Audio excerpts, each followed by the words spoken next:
University, a gift to Ranchi. Grommet AD vitamin baby oil बच्चों की हड्डियां और मांसपेशियों की मजबूती के लिए। बदलते मौसम में बीमारियों से लड़ने के लिए परिवार को दें वैद्यनाथ च्यवनप्राश स्पेशल और रहे स्वस्थ अंदर से। हम आम आदमी के लिए सोचते हैं, हम आपके लिए सपने देखते हैं, हम वास्तु विहार। ICFA यूनिवर्सिटी अरियर को देंगी नई उड़ान। प्रतिष्ठित कंपनियों में प्लेसमेंट की सुविधा। Marazzo, choose together, choose right. Lady KC Roy Memorial School, Tender Ratu Ranchi. Admissions open. So what do you want to become? Titanic K2 capsule, मर्दों की पहली पसंद। बिहार में 147 हुई कोरोना पॉजिटिव मरीजों की संख्या। मुंगेर के जमालपुर में मिले 4 नए मरीज कोरोना मरीज के संपर्क में आए थे।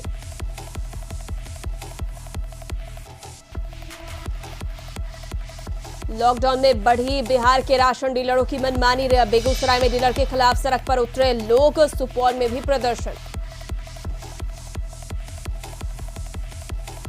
कोटा में फंसे बिहार के बच्चों ने किया अनशन। कहा, विदेशी छात्रों को अपने राज्य बुलाया जा रहा तो हमें क्यों नहीं, सरकार की दोहरी नीति नहीं चलेगी। अररिया में होमगार्ड जवान से उठक बैठक कराने के मामले पर मानवाधिकार आयोग ने लिया संज्ञान। डीएम और एसपी से मांगी रिपोर्ट।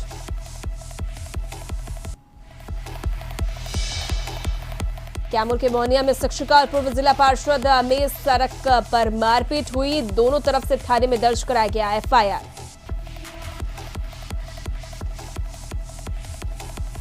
दरभंगा राज परिवार ने फिर पेश की दानशीलता की मिसाल। कोरोना संकट के समय डीएमसीएच को दान किया 2 एवीजी मशीन। कोरोना महामारी के बीच सादगी से मनाई जा रही बाबू वीर कुंवर सिंह की जयंती। 1857 की क्रांति के महानायक रहे हैं वीर कुंवर सिंह।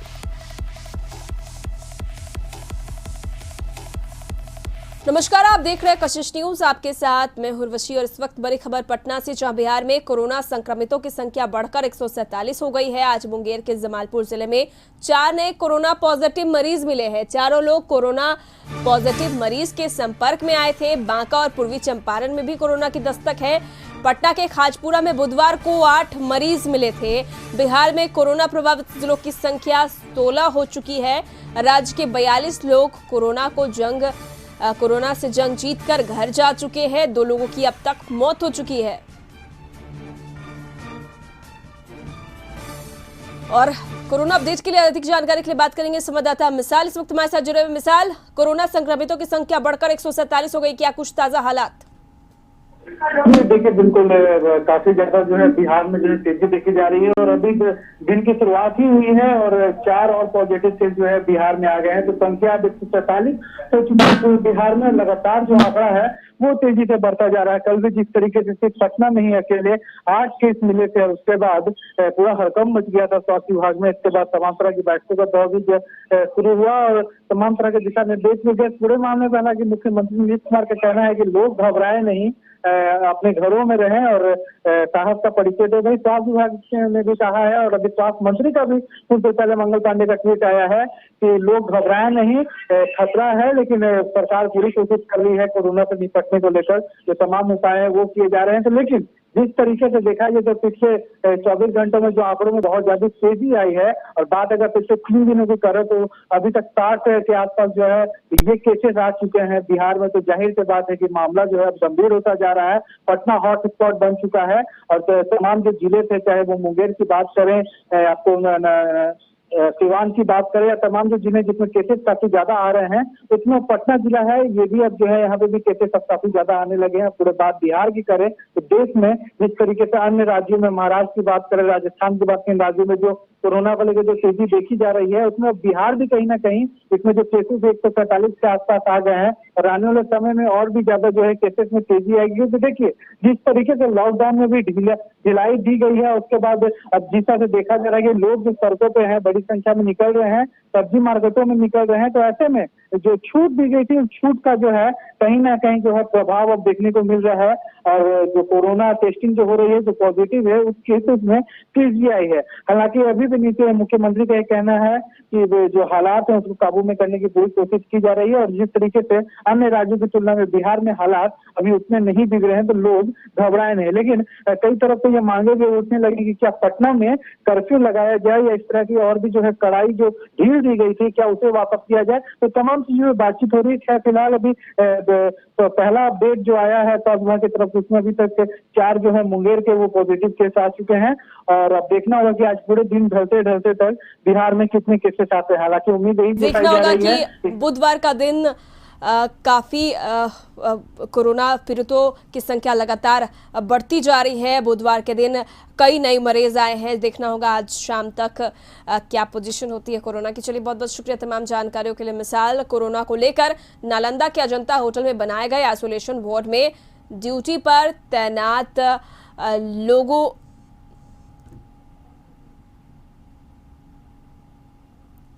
तो आइसोलेशन वार्ड में ड्यूटी पर तैनात किए गए जीआरपी के जवान भूखे पेट ड्यूटी करने पर मजबूर है। खाना देने में भी विभाग द्वारा पक्षपात किया जा रहा है। होटल में ड्यूटी कर रहे पुलिसकर्मियों को मरीज के साथ खाना दिया जा रहा है। वहीं बाहर में 15 अप्रैल में ड्यूटी कर रहे पुलिसकर्मियों को भोजन नहीं दिया जा रहा। पुलिसकर्मियों ने बताया कि पटना से उन लोगों को नालंदा में ड्यूटी दे दिया गया है, लेकिन खाना के लिए कोई व्यवस्था नहीं की गई। चिप्स और बिस्किट खाकर 12 घंटे ड्यूटी करनी पड़ रही है। लॉकडाउन में दुकान बंद रहने के कारण कुछ खरीद कर भी नहीं खा सकते।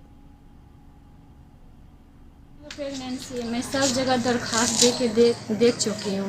मैं अपने भी मतलब जोन में एसपी तक की बात करने की कोशिश की, लेकिन एसपी सर से नहीं बात हुई। लेकिन डीएसपी सर तक बात हुई कि सर मेरी ड्यूटी नहीं लगाया जाए, क्योंकि मुझे वोमिटिंग और पेट में दर्द होते रहता है, चक्कर जैसा फील होता है। अब मैं बिहार शरीफ रेल थाना जीआरपी में पदस्थापित हूँ। और मैंने जब यहाँ पर आई लहेरी थाना में, तो मैं भी वहाँ एक एसआई मैम थी। मैं उनसे बोली कि मैम ऐसा ऐसा बात है। तो वहाँ मैम ने बोला कि जब आपका गृह जिला नहीं सुन पाया तो यहाँ कोई भी नहीं सुन पाएगा। महाकार से पटना आने के बाद जीतन राम मांझी ने बयान दिया। उन्होंने कहा कि मैंने लॉकडाउन का उल्लंघन नहीं किया। विधानसभा की कमेटी की बैठक में शामिल होने पटना आया था और आज मैं फिर से महाकार जाऊंगा। उन्होंने कहा कि आम लोगों का आना और उनका पटना आने का अलग अलग मामला है। मुख्यमंत्री जीतन राम मांझी है, कहा यह जा रहा है कि उन्होंने लॉकडाउन का उल्लंघन किया और ये महाकार से पटना आए। खुद ही हम जानते हैं मांझी जी से कि आखिर इन्होंने ऐसा क्यों किया। मांझी जी, क्या आप महाकार में थे और महाकार से पटना आए हैं, और यदि आप आए तो इस लॉकडाउन का क्या इसे उल्लंघन माना जाए? देखिए, 20 तारीख के बाद कहीं न कहीं कुछ काम करने का छूट मिला था। उसमें बिहार विधानसभा का भी जो अध्यक्ष महोदय हैं उनसे हमारी बात हुई। उन्होंने भी कहा कि 20 तारीख से विधानसभा का सचिवालय खोल दिया गया है, सब खुला है। तो नेचुरली कमेटी की बैठक होगी। कमेटी की बैठक में सभी माननीय सदस्य आते हैं, तो आप भी बैठक कर लीजिए। हमने उन्हीं के आदेश के आधार पर अपना सेक्रेटेरिएट से बात किया। सेक्रेटेरिएट ने डेट दिया कि 22 तारीख और 29 तारीख 2 दिन इसको रखा जाए। और इसी के आलोक में 22 तारीख को हम पटना आए हैं और आज हैं यहाँ, फिर बैठ जा रहे हैं। मेरा कहने का मतलब है कि हम जो लॉकडाउन है, सारे नियम और जो भी शिथिल किया गया है उसको पालन करते हुए। हमारे गाड़ी पर भी कोई आदमी नहीं थे, एक हमारा पीए और एक सिक्योरिटी और एक हम। लेकिन मांझी जी, मुझे भी पटना में यदि कोई काम हो तो क्या मैं भी अपने गांव से, या फिर तो तब तो हर लोग ये कहेगा कि उसे कुछ काम है, उसे बुलाया गया है, कुछ मीटिंग है, हर लोग पटना आ जाएंगे या फिर हर लोग पटना से कहीं चले जाएंगे, तो फिर ये लॉकडाउन का मतलब क्या रह जाएगा? काम की अथॉरिटी भी समझ जाइए। आप एक झूठ बोलिएगा, सच बोलिएगा कि हमको अमुक काम है, लेकिन जो बिहार विधानसभा की मीटिंग का नोटिफिकेशन है, गजट है, उसको तो बहाना नहीं माना जा सकता है। आपका परिवार या किसी का परिवार कहीं मर गया हो, उसके डेड बॉडी के लिए जाता है, तो वो तो कोई बहाना नहीं है। मेरा कहने का मतलब है जो 20 तारीख से ईज किया गया है, इसी सब कारणों से किया गया है। अगर ये नहीं होता तो बिहार विधानसभा के सचिवालय क्यों खोलते? लेकिन सरकार ने बैठक करने की बात करते हैं, और बैठक किससे होती है? सवाल ये है कि बैठक किससे होती, अध्यक्ष रहता है, सदस्य लोग रहते हैं, तो कोई ज़रूरी नहीं है कि सब पटने में लोग हैं, अपने अपने क्षेत्र में भी, अपने गांव में भी हैं। हम 22 तारीख को हम गए हुए थे अपने क्षेत्र में, 23 को, फिर हम अपने गांव में थे, आज मीटिंग हुई, चले आए हैं, फिर पुनः हम जाएंगे। और तो कहने का मतलब ये लॉकडाउन का कोई भंग करना या उसको तोड़ना नहीं माना जाएगा। मांझी जी, लेकिन सरकार ने एक परफॉर्मा तैयार किया है कि आप एक आवेदन कीजिए और आपको जिला प्रशासन के द्वारा अनुमति दी जाएगी, सरकार के द्वारा अनुमति दी जाएगी, तभी आप जा सकते हैं। तो आप अनुमति भी ले सकते थे, क्या आपने ऐसा कोई अनुमति लिया? हम समझते हैं कि बिहार विधानसभा का अध्यक्ष और बिहार विधानसभा का सचिव अपने आप में ऑथराइज पर्सन है और उनके माध्यम से ही नोटिफिकेशन हुआ मीटिंग करने का, और उसके आलोक में हम आए। तो हमारा कहने का मतलब कि इससे फिर जनरल प्रशासन से कोई आदेश लेने की आवश्यकता मैंने नहीं समझा। और अगर ऐसी अपरिहार्यता ही होगी तो अगले बार से जब 29 को आएंगे तो बाज़ाब्ता लोगों से मांग लेंगे। कोरोना संकट के दौरान कई लोग कोरोना वॉरियर्स की भूमिका निभा रहे हैं। इसी में एक है पूर्णिया सदर अस्पताल के कोरोना वार्ड में पदस्थापित doctor Vibhash Kumar Jha. Doctor Vibhash Kumar isolation ward में ड्यूटी के साथ कोरोना पर लिखे अपने कविता के माध्यम से लोगों को जगाने का काम भी कर रहे हैं। सोशल मीडिया पर भी उनकी कविता काफी चर्चित हुई है। इसके अलावा वह जरूरतमंद लोगों को अपने खर्च से मास्क बनवाकर बांटते भी हैं। उनकी परिजन से लेकर सिविल सर्जन और अन्य अधिकारी भी उनकी काफी सराहना कर रहे हैं। इनको स्टेट लेवल से कोरोना के लिए ट्रेनिंग भी प्राप्त है और ये बहुत ही लगन से और मरीजों का जो कोरोना संक्रमित है या नहीं उसकी जांच करते हैं और उसमें जो भी लक्षण है उसके उपरांत ये अपना सलाह देते हैं। हम लोग ये देखे हैं कि डॉक्टर विभाष कभी भी अपने कर्तव्य पर हर हमेशा सजग रहते हैं, एक कर्तव्यनिष्ठ पदाधिकारी के रूप में कार्यरत है। दरभंगा राज परिवार को शैक्षणिक व औद्योगिक क्षेत्रों में किए गए योगदान के लिए याद किया जाता है। 1910 में कांग्रेस के 25वें अधिवेशन के लिए जब ब्रिटिश हुकूमत ने स्थल देने से मना कर दिया तो तत्कालीन महाराजा ने इलाहाबाद में कोठी ही खरीदकर दान दिया था। इतना ही नहीं, भारत चीन युद्ध के समय भी सरकार की मदद की थी। उसी परंपरा को आगे बढ़ाते हुए कोरोना वायरस के संकट की इस घड़ी में राज परिवार के द्वारा दानशीलता का परिचय देते हुए 9,50,000 रुपए का 2 AVG machine Darbhanga medical college अस्पताल को दान किया गया है। साथ ही उस मशीन से जांच कराने के लिए 2400 किट भी मुहैया कराई गई है।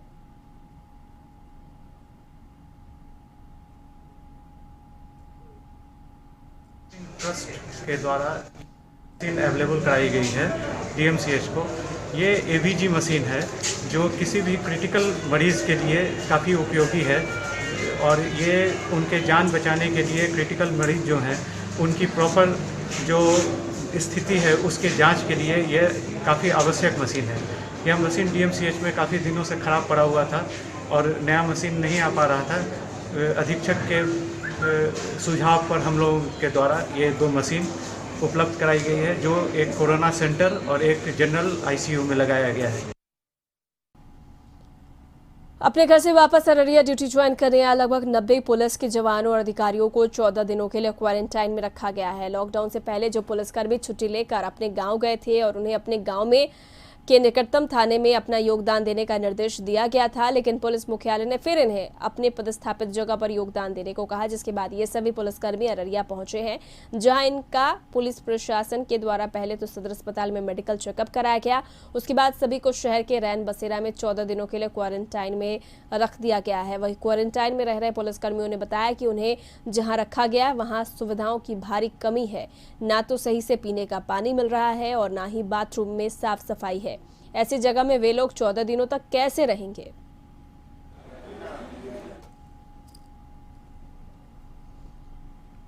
सुविधाएं हैं अब जैसी सुविधाएं पुलिस लाइन में है तो वैसी सुविधा तो दूसरी जगह नहीं मिलती है। लेकिन ठीक है, लैट्रिन बाथरूम की जो कठिनाई है वो हमको बोले एसोसिएशन के लोग उसको सारे को दूर कर लेंगे और सारी सुविधाओं को जो हॉस्टल का छात्रावास में रहेगा तो छात्रावास में स्टूडेंट भी रह रहे हैं, लैट्रिन बाथरूम है, सब चीज है, उसमें टेंट वाले से गद्दा दिया जाएगा और सब गद्दा को स्टेलाइज किया जाएगा, सब सैनिटाइज किया जाएगा और उस तरह की गद्दा उद्दा को प्रोवाइड करके इन लोगों को सब व्यवस्था जाएगा। जो असुविधा है उसको हम लोग दूर कर लेंगे।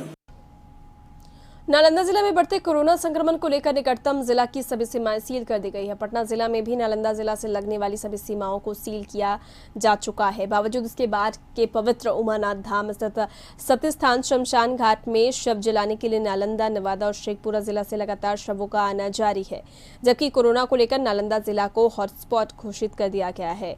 ऐसे में यदि वहां के लोग किसी दूसरे शहर में बड़े बड़े वाहनों में भेड़ बकरी की तरह लद कर आते हैं तो ये शहर की सेहत के लिए खतरनाक माना जा रहा है।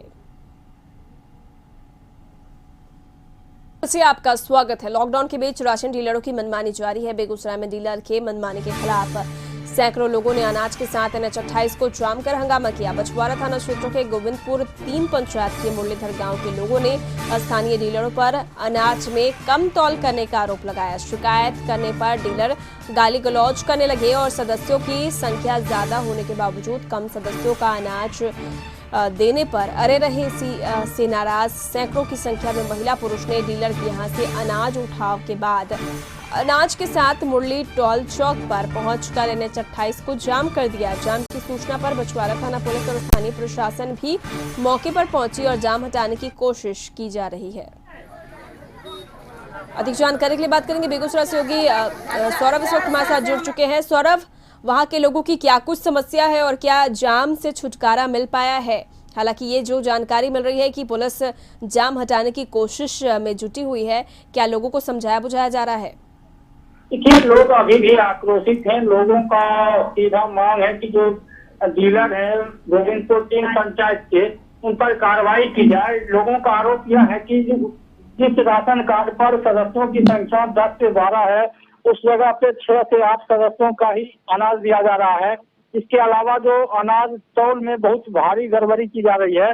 इसके अलावा जब डीलर के पास शिकायत की जाती है तो लाभुकों के साथ डीलर दुर्व्यवहार करते हैं, गाली गलौज करते हैं। इसी से नाराज होकर मुरली टोल के पास NH-28 को जाम किया गया है।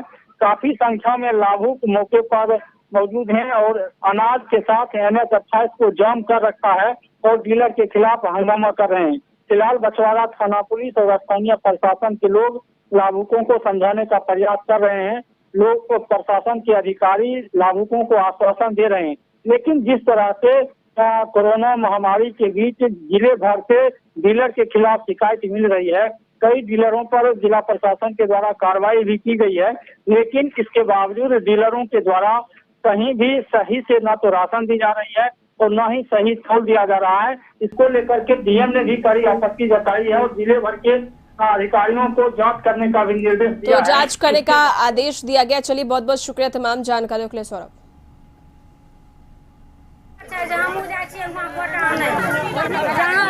जहाँ की कहे हमरा होके चाही 50 किलो 60 किलो, वहाँ हो 30 किलो 20 किलो 35 किलो एना होइ छै। आ दोसरे में हमरा छियै 7 आदमी, हमरा मिलै छै 4 आदमी 11 गोटा में मिलै छै हमरा 4 गो। हमरा के दिक्कत है जे भुथरी में हमरा आर के कोटा मिले है। कोटा मिले है तो जहाँ 50 किलो है तहाँ 30 किलो वजन हो है। आ जहाँ पर है 6 आदमी के यूनिट कार्ड पर नाम, तो ओहिमे हमरा 3 आदमी के मिले है। आ ओहो में की चाउर सरल का एकदम ओहिमे चाउर सरल का ओहिमे करौना नहीं देने सरल चाउर में।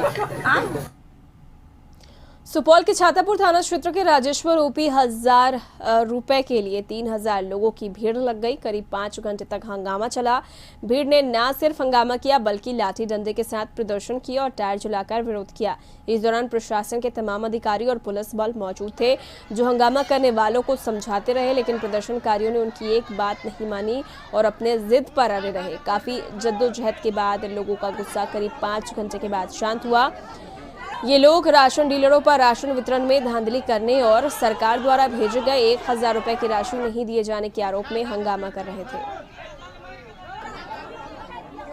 ये कहना था कि 1000 रुपया जो सरकार ने अनाउंस किया है वो अभी तक हम लोग को नहीं मिला है। कुछ लोग को जो राशन कार्ड अप्लाई किए थे वो राशन कार्ड अभी तक नहीं बना है और राशन जो है डीलर है वो डीलर जो वितरण करना अभी चालू नहीं किया है। तो इन सब को लेके एक माहौल बना गया था। मुखिया के प्रति भी आक्रोश था। मुखिया समय पे पहुंचे भी नहीं, वहां नहीं थे, समझा नहीं पाए लोगों को और इससे आक्रोश और बढ़ गया। कोटा में फंसे बिहार के हजारों बच्चे बिहार सरकार की ओर से पहल नहीं होने से नाराज है। यूपी समेत कई प्रदेशों के बच्चे अपने घर लौट रहे हैं, लेकिन बिहार के बच्चे वहीं फंसे हैं। इससे नाराज छात्र छात्राओं ने कोटा में अनशन शुरू किया है। कई बार सोशल मीडिया के माध्यम से वे बिहार सरकार से गुहार लगा चुके हैं। वहीं बीजेपी के विधायक द्वारा कोटा से अपनी बेटी को वापस ले जाने के बाद इनका आक्रोश और बढ़ गया है। बच्चे सरकार पर दोहरी नीति अपनाने का आरोप लगा रहे हैं। हमें पिछड़ा क्यों समझा जा रहा है? हम यहाँ मानसिक प्रताड़ना से गुजर रहे हैं। बहुत तकलीफ में जी रहे हैं हम लोग। बिस्किट मैगी खाकर आखिर कब तक जिएं? हमारे धैर्य की अब टूट रही सीमा। प्लीज हमें बुला लीजिए। यह दर्द है कोटा में फंसे बिहार के उन स्टूडेंट का जो लॉकडाउन की वजह से वहाँ फंसे हैं। कोटा में फंसे बिहार के हजारों बच्चे सरकार की ओर से पहल नहीं होने से नाराज हैं। यूपी समेत कई प्रदेश के बच्चे अपने घर लौट रहे हैं, लेकिन बिहार के बच्चे वहीं फंसे हैं। इससे नाराज छात्र छात्राओं ने कोटा में अनशन शुरू किया है। इनका कहना है कि विदेश से बच्चों को वापस बुलाया जा रहा है। यूपी समेत कई राज्यों की सरकार अपने बच्चों को वापस लेकर जा रही है। आदरणीय नीतीश कुमार जी, हमें पिछड़ा क्यों समझा जा रहा है? हम यहाँ मानसिक प्रताड़ना से गुजर रहे हैं। हमारी आंखों के सामने कई राज्यों के छात्र कोटा से जा चुके हैं और हम यहाँ पे फंसे पड़े हैं। ना तो हमारी पढ़ाई सक्षम रूप से हो पा रही है और न ही हमें अच्छा खाना मिल पा रहा है। अगर हमारी सरकार बुलाने में और सक्षम है तो हमसे कुछ धन राशि ले ले और हमें यहाँ से सुरक्षित अपने घर पहुँचा दे। लेकिन बिहार के बच्चों ने आखिर क्या गुनाह किया है कि सरकार ने उनसे मुंह फेर लिया है। कोटा में फंसे बिहार के बच्चे कई बार सोशल मीडिया के माध्यम से अपनी सरकार से वापस बुलाने की गुहार लगा रहे हैं। इनका आक्रोश तब बढ़ गया जब बिहार के बीजेपी विधायक अपनी बेटी को कोटा से वापस ले गए। बच्चे कह रहे हैं सरकार की दोहरी नीति नहीं चलेगी। ये बेवजह और बेबुनियाद इस तरह की बातें की जा रही। मैंने विधिवत प्रक्रिया के तहत पास निर्गत कराया था, दोनों गाड़ी का पास था, पर मैंने जो ट्रैवलिंग किया वो अपने गाड़ी से किया और मैं उस दिन भी आप लोगों को दिखाया है। वो ये गाड़ी है जिसका नंबर 0061 है और इस पे हाय तौबा मचाने वाले पता नहीं क्यों ऐसा कर रहे हैं। मुबारक हो उन लोगों को। उनके पास अब कोटा में गुजारा करने के लिए न पैसे हैं और न ही वहाँ कोई मदद करने वाला। आखिर बिस्किट और मैगी खाकर वे कब तक गुजारा करेंगे? बिहार सरकार दूसरे राज्यों में फंसे लोगों को फिलहाल वापस लाने के पक्ष में नहीं है। उधर हाईकोर्ट ने भी कोटा में फंसे छात्रों पर सरकार से रिपोर्ट मांगी है। फिलहाल देखना यह है कि कोटा में फंसे बिहार के बच्चे कब अपने घर लौटते हैं। सरकार उनकी सुध लेगी या फिर लॉकडाउन खत्म होने के बाद ही वे वापस लौट सकेंगे। ब्यूरो रिपोर्ट, कशिश न्यूज। कोटा में फंसे बिहार के बच्चों और बीजेपी विधायक द्वारा बेटी को वापस लाए जाने पर उपेंद्र कुशवाहा ने ट्वीट किया है और नीतीश कुमार पर हमला बोला है। उन्होंने कहा कि आप इकलौते सीएम हैं जिसने कोविड संकट में कोटा से आम बच्चों को न लाने की जिद की है। खास बच्चों के लिए पास बनवाए। बदपीटी तो बेचारा चालक व एसडीओ सस्पेंड। चहेते डीएम्स के विरुद्ध कार्रवाई नहीं और अब चुप्पी। कितनी पलटी मारिएगा सर।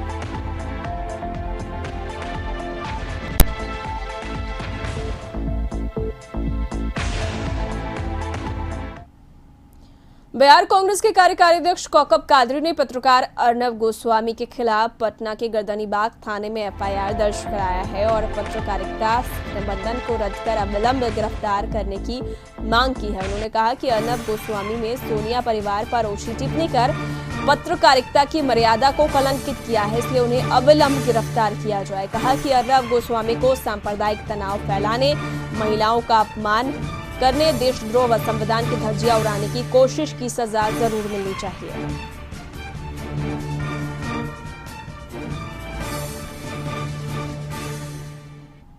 मंत्री ने अपील की है कि तमाम देश को एकजुट होकर के रहना है, तमाम संप्रदाय के लोगों को एक साथ मिलकर के काम करना है और हम तमाम लोगों को अपनी भारत की एकता अखंडता बनाए रखना है। ऐसे समय में अर्नब गोस्वामी जी ने सोनिया गांधी पर अभद्र टिप्पणी की है और एक तरह से कहा जाए तो सांप्रदायिक उन्माद पैदा करने का प्रयास किया है।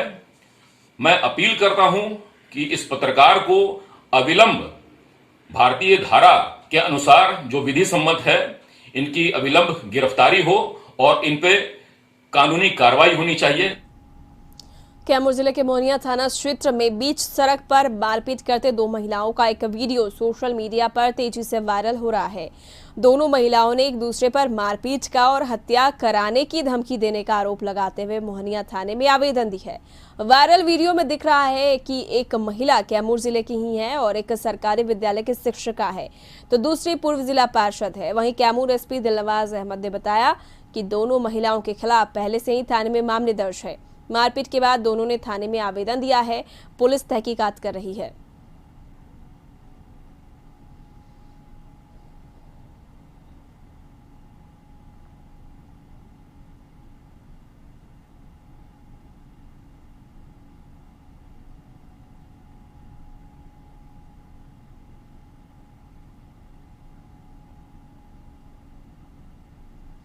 झारखंड में सिविल सर्विस में दरभंगा के रोहित ने परचम लहराया है। इसको लेकर पूरे परिवार में खुशी का माहौल है। रोहित रंजन सिंह डीएमसीएच में assistant professor doctor Kartikeya Prasad Singh के पुत्र है और बता दें कि रोहित ने इससे पहले भी बीपीएससी की परीक्षा में क्वालिफाई किया था। इसमें उन्हें वित्त विभाग मिला था और अब झारखंड सिविल सर्विस का रिजल्ट आने पर माता पिता काफी खुश हैं। इससे पहले बिहार का रिजल्ट आया था, उसमें भी बहुत अच्छा रैंक इसका आया था और अभी झारखंड में भी टॉप किया है। और कुल देवता की कृपा है और इसका मेहनत है। दिल्ली से ही तैयारी किया सिविल सर्विसेज के लिए, कड़ी मेहनत और लगन से, और मेहनत के साथ साथ अपने कुल देवता का भी प्रभाव रहता है। अपनी कुल देवता के कृपा से भी ये क्वालिफाई किया। श्रेय सबसे पहले तो अपने कुल देवता को देना चाहूँगा और इसमें बहुत बड़ा कंट्रीब्यूशन मेरे मम्मी पापा और भाई लोगों का है, जो कॉन्स्टेंटली हम लोगों को मोटिवेट करते रहे। इसी के साथ बुलेटिन में फिलहाल के लिए इतना ही। मुझे दे इजाजत। नमस्कार।